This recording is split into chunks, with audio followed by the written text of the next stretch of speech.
So I know that a lot of people are giving you kind of actionable steps to move your lives forward, and most of them are fairly small things that you can do. I don't have any small things for you. What I want to tell you is that the people who are very, very good at flow states, and these are the highest performers in the world on almost any stage, as a general rule, they haven't made slight tweaks in their life. They've thrown their entire life out, and they've started over, and they started with, I am only going to do those things that produce flow. For example, my life, and I'm not putting myself in the same category as those action sport athletes, but I write for a living, I work with animals for a living, and I like the action and adventure sports. Why do I do only these three things, and why do I live in a tiny town in the mountains? Because I don't want distractions. I write for a living, and that means I need flow, otherwise it's not going to get published. So the writing produces flow. Altruism produces a very unusual flow state called helper's high. This was based on work done by Alan Lukes, who founded Big Brothers Big Sisters. Unlike normal flow states, which last 2 to 3 hours, the flow state brought on by altruism, and we're not sure why this happens, it may have something to do with oxytocin, but this flow state brought on by altruism lasts 2 to 3 days sometimes. Very, very powerful. And the last thing I do is, of course, huck the meat carcass down a mountain. Again, produces flow states. The more flow states I get writing, the more flow states I get in the mountains, the more with the dogs, et cetera, et cetera. One thing feeds off another. This is the same thing with the action sport athletes. If you talk to action sport athletes, what do they do in their free time? A lot of them play music. A lot of them play video games. A lot of them do both. Video games produce a low-grade flow state. It's more of a dopamine loop than a flow state, but it's similar. Music, very, very, very flowy. Sports, very, very flowy. So people who are good at this have redesigned their entire life around flow state. They have made it the most important thing in their life.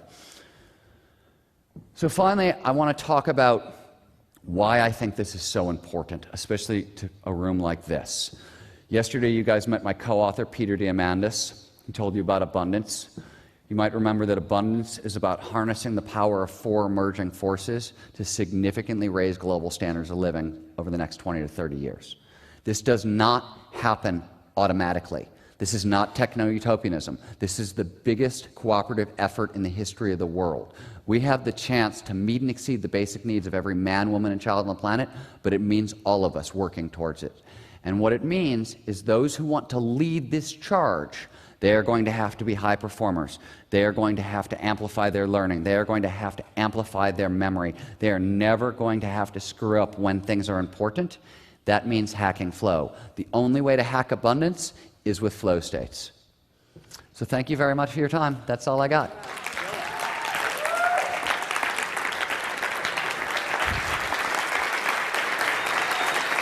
Wait.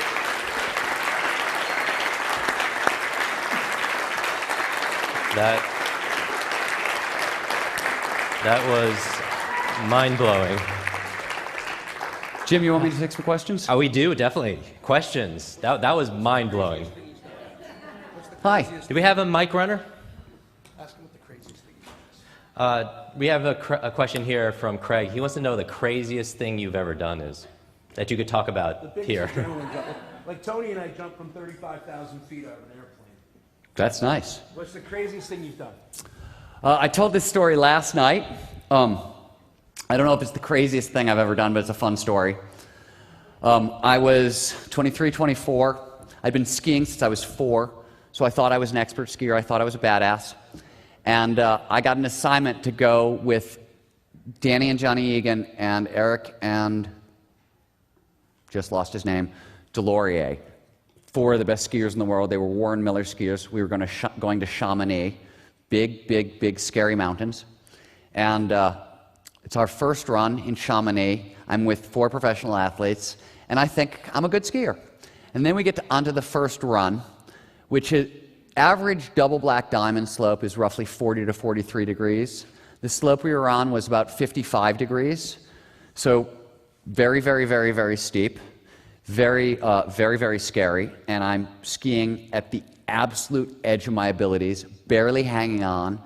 And in the middle of it, Eric Delorier skis past me at like 50 miles an hour. He says, "Look out for the black line." And I see down below me there's a black line across the trail. What he doesn't tell me is that black line is a 25-foot wide crevasse that's 300 feet deep.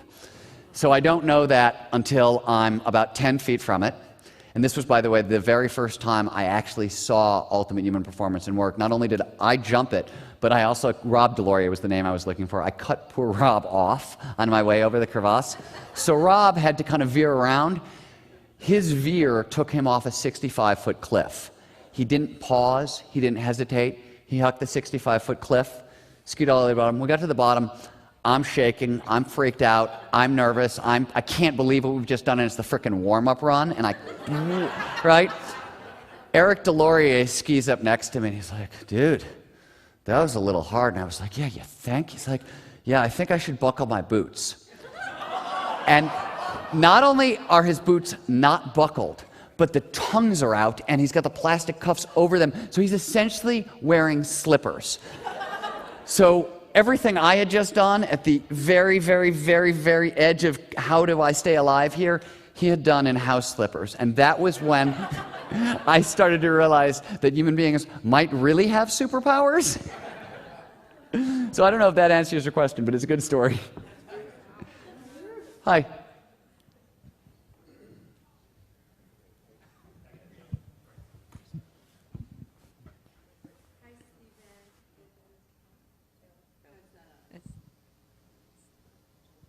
Hi. Okay, Hi. there you go. Thank you so much for your explanation. I'm Honey Borden. I'm the author of The Day I Became a Superhero, because I recognized this flow state in the midst of a fatal car crash when I was 7.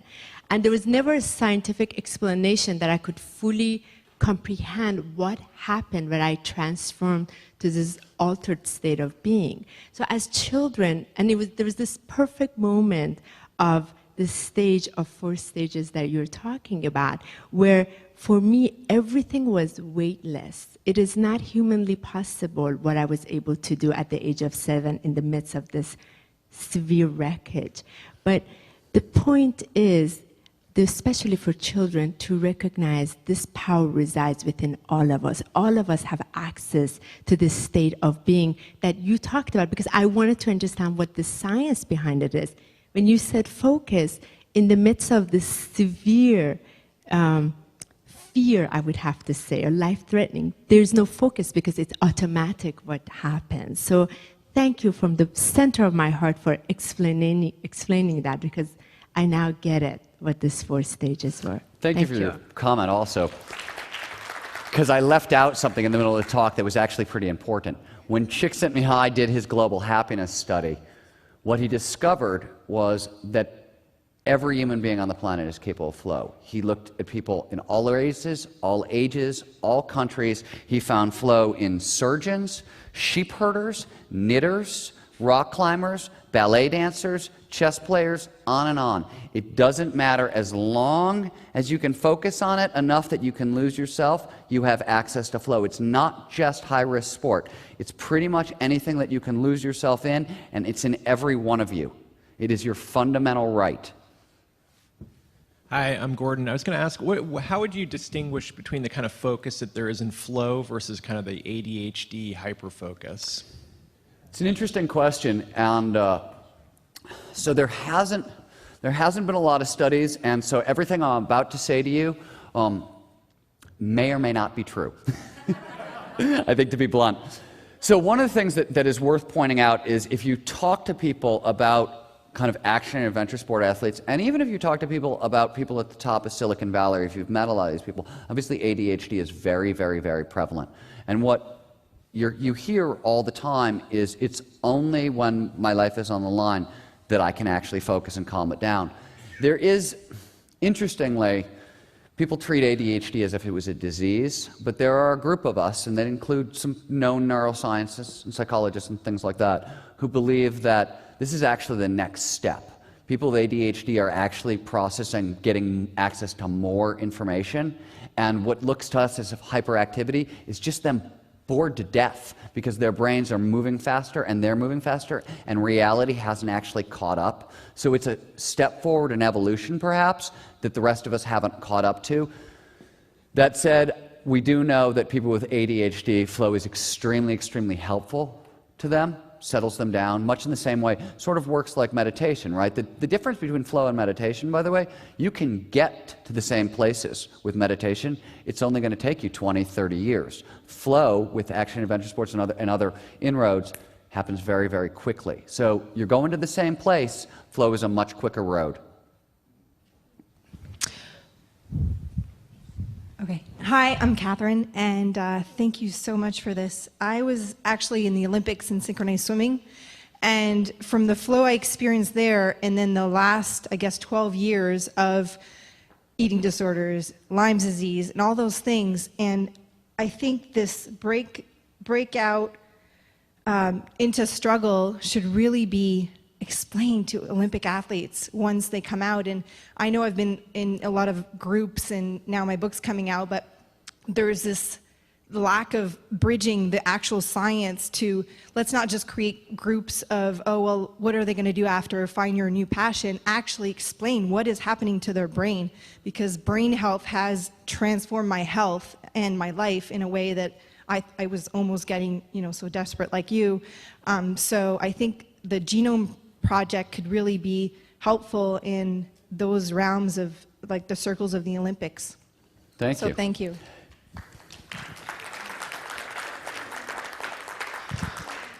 I have a question.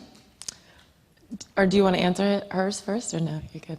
I want to talk to you. Okay, great. Really, really badly. My name's Temra Slane. I played former professional soccer my whole life and then have transpired that into a career in television and broadcasting. And I find it really interesting the correlation you make between adrenaline as fear, which is actually a bad sign, because I've always felt like that's natural as an athlete to embrace that adrenaline. So I'm curious, what is the correlation between adrenaline and then finding that flow state? Because I feel like the adrenaline is, you can't avoid it. Yeah, it's a primer. You actually, you can't avoid the adrenaline. Again, it's like the struggle state, right? You can't attach to it. You just have to, you feel it for an instant. And I mean, one of the easiest hacks for flow, and you'll see skiers do this all the time. It's a really simple example. Skiers sometimes do something called an airplane turn, where you launch off a mogul and you turn in midair. And you'll see really good skiers on top of a really ridiculously steep slope, something that's very dangerous. They will jump into the air first because they want that bit of adrenaline. They really want the dopamine that follows. The only way to get dopamine is you have to take a risk. I mean, it shows up with pattern recognition, but it's primarily released when we take risks. Now, this could be walking across the room to talk to somebody if you're a little shy, or it could, mean jumping off a cliff. But you do want that kind of that pump and that priming. You just can't attach to it, because the minute, especially with adrenaline, right? The minute you start, you go from feeling a little excited to totally gripped, and suddenly you're shaking and you're frozen, and there's nothing you can do. It's not. The other thing is, you have to remember, it's not actually the fight or flight response. It's the fight, or freeze response. So if you attach to that adrenaline for too long, you will freeze. All mammals freeze in those situations. It's automatic. So it is there, certainly, but again, it's like the struggle state. You don't want to attach to it. You just kind of want to, as you said, you want to move through it and use it and go on.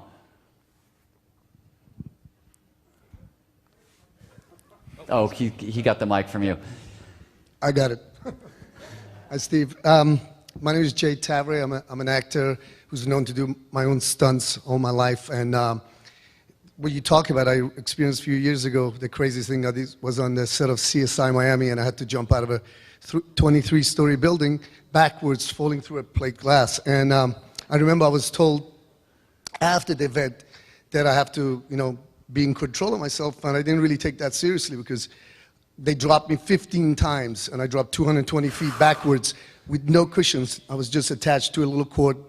And I remember distinctly that driving home, the set advisor said to me, be careful, because a lot of the stunt guys always get killed after the event. Yeah, sure.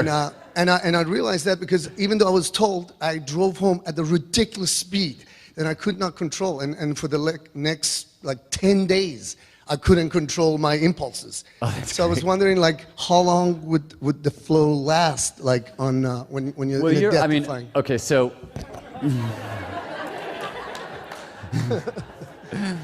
one of the other things, and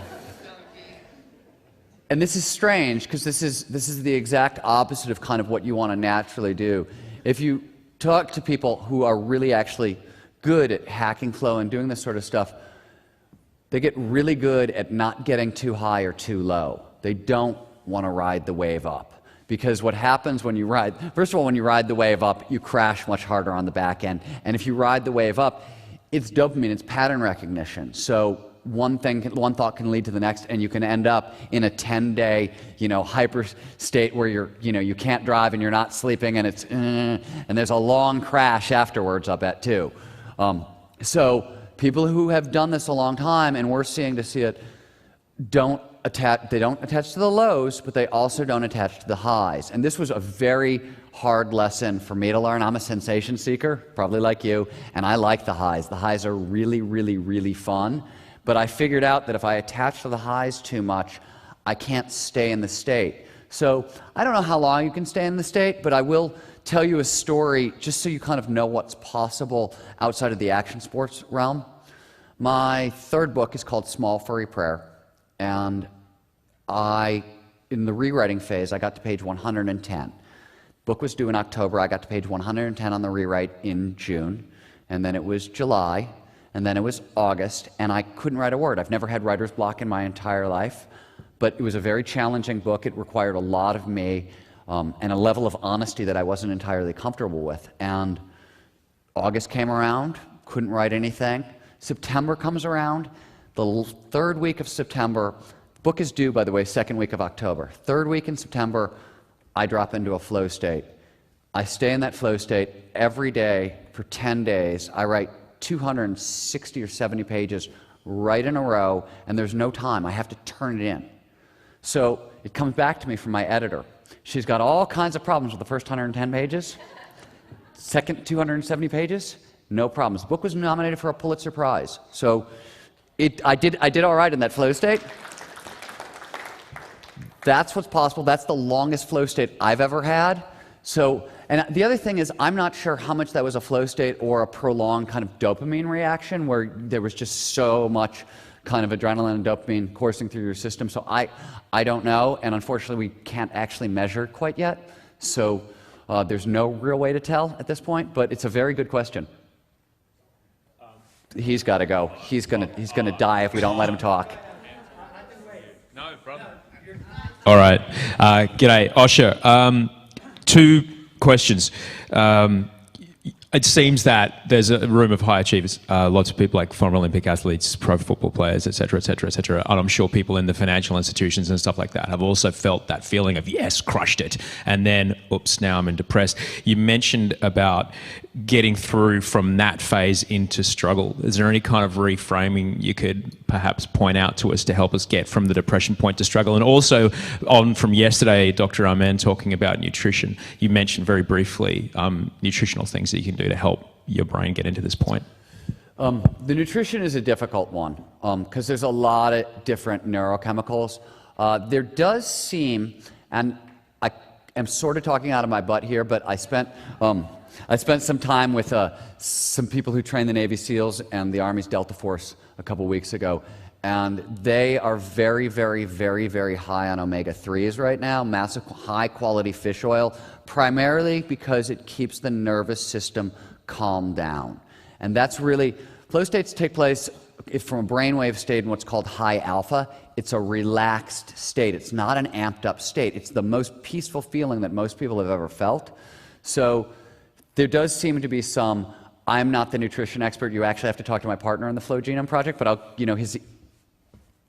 went away. I'll give you his email, and you can reach out that way. I'm not the nutrition expert, and I'll be lying to you. The other question I can't answer, and what I've found is, I don't know, I'm assuming that most people do this when they get sick. When you get the flu, and you get all those negative thoughts in your head because you have the flu, and you're frustrated and you can't do what you want, you've probably learned, if you're successful at all, that you don't attach to them. You go, oh, you know what, I'm sick. This is just, my head's messed up, so I'm not gonna, the fact that I've got flu brain telling me that I'm ugly and I'm dumb and blah, blah, blah, blah, I'm just not gonna pay any attention to it. That's how I treat the memory consolidation stage. And I also try to, the other thing is I try to, and this may answer your question, I realized during the memory consolidation phase that I'm gonna move into struggle. So I try to use that downtime to kind of start doing my research. So if it's, if it's a new article that I need to write, I'll use that downtime to read, maybe not the book that's at the center of what I want to do, but a book that's kind of tangentially related, where there's a little bit of information and not too much. So I use that to start kind of priming the system. The thing I can tell you, and I have never found a way to go around these stages. I don't think you can throw out struggle or throw out the depression state at the end. But what you can do is massively shrink the whole cycle. So if you're good at this, this can be a 5-6 day cycle into something that's even longer. I have found, on occasion, not often, but I have found that I can get it down to 4 hours, 5 hours. Sometimes 2 days is more normal. So you can shrink the whole time frame of the whole thing. You don't seem to be able to kind of sidestep the bad parts. Hello. Hello. There we go. Hey, let me ask the question first. Thank you. I wanted to ask you may have answered it briefly there. You made a distinction between meditation and flow states. I was wondering if there was any tools, technologies that you've used or you know of using from a consumer standpoint that you could measure flow state, whether it be flow state or meditation, measure, manage, help get better at it somehow? So there really aren't. I will say that there's a DARPA project right now. I think it's being run out of someplace in Carlsbad, California, maybe at the University of New Mexico, I can't remember. They're looking at using, I want to say it's transcranial magnetic stimulation to produce flow states, and they seem to be having some success. There's a company out there called HeartMath. They make a monitor for cardiac coherence. Cardiac coherence is one part of a flow state. We think that shows up in a flow state. But one of the things we are doing in the Flow Genome Project is actually building an iFlow app. So you can measure a flow state and you'll know when you're in a state or know what you'll have to do to get in one. But we're a little ways off, so don't get your hopes up for the next couple of years. Oh, no, Anton, please. Okay, so Anton from Aspen. Stephen, personally, I'm having this short-circuiting in my brain because we've got two things that for me are completely from the opposite side of the spectrum, you and Dr. Amen. I just got a speeding ticket for going 30 miles an hour, higher than 75. I'm a skydiver, skier. I walked a 18-inch ledge 7 stories up just for the rush of it. Stuff like that. Now, 57 years old with children, I'm calming everything down. And when I do things that I want to do and I hold myself back and I start to listen to people like Dr. Amen, makes me feel like I'm sick or like something's wrong with my brain for wanting these things. And now I'm seeing you and you're looking like a savior to me because I feel like it can release this energy even if it's in some sort of controlled flow. So I wasn't here for Dr. Amen's talk, and I obviously can't speak learnedly about it. What I can tell you is that what we now know about the brain, the most fundamental system in the brain is known as the seeking system. It's at the base of everything. We used to call it the need-reward system. It's not the need-reward system. It's the seeking system. And the chemical you get from seeking, from doing these things, dopamine, which is one of the trigger chemicals for flow, as I said, it only comes up when you're willing to take a risk. So you have to, I don't believe in backing off. I do believe, well, I shouldn't say that because I started downhill mountain biking at 41. So yeah, I really don't actually seem to believe in backing off at all in anything. And but I do know, in talking to some of the real top pro action and adventure sport athletes, they severely miss it.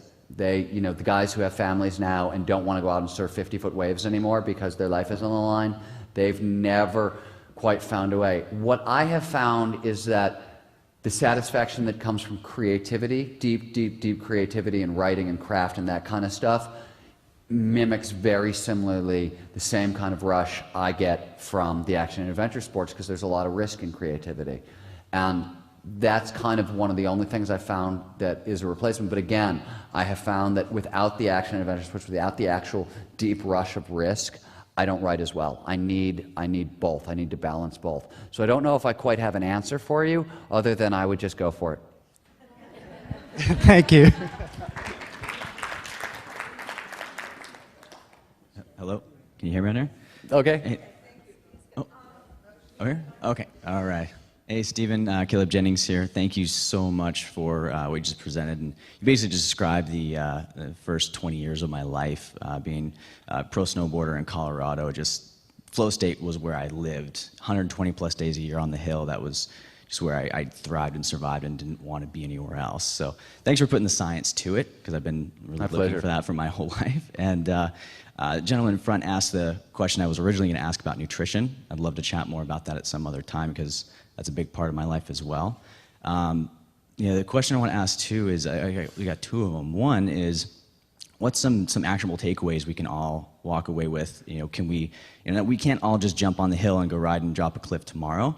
Is there something we can all do, whether it's meditation or a specific technology? What would you recommend right now for everyone in this room and everyone on the live stream watching for us to do to start conditioning ourselves to get into flow states easier? Well,